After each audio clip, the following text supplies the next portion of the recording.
સ્વાદપ્રિય સુરતીજનો ઉનાળાના સમયે અખાદ્ય વસ્તુઓ આરોગી ન જાય તે માટે સુરત મહાનગરપાલિકાનું આરોગ્ય વિભાગ એક્શનમાં આવી ગયો છે।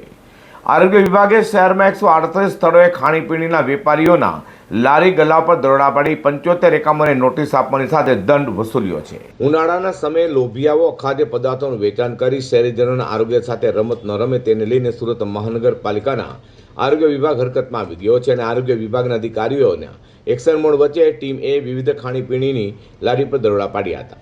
સુરત મનપાના આરોગ્ય વિભાગ દ્વારા શહેરની જાણીતી રેસ્ટોરન્ટ અને લારી ગલ્લાઓ પરથી 138 સ્થળો પર દરોડા પાડ્યા હતા, જેમાંથી 75 એકમોને વિવિધ જોગવાઈઓ હેઠળ નોટિસ આપી આરોગ્ય વિભાગ દ્વારા 52,300 રૂપિયાનો દંડ વસૂલવામાં આવ્યો હતો। રાજ્ય સરકારના આદેશ બાદ સુરત મહાનગરપાલિકાના આરોગ્ય વિભાગ એક્શનમાં આવતા ખાણીપીણીના વેપારીમાં ફફડાટ જોવા મળ્યો છે। સુરત મનપાના આરોગ્ય વિભાગ દ્વારા ખાણીપીણીની લારીઓ પર કરાયેલા દરોડાને લઈને અખાદ્ય વસ્તુઓનું વેચાણ કરનારો માટે ફફડાટ જોવા મળ્યો છે।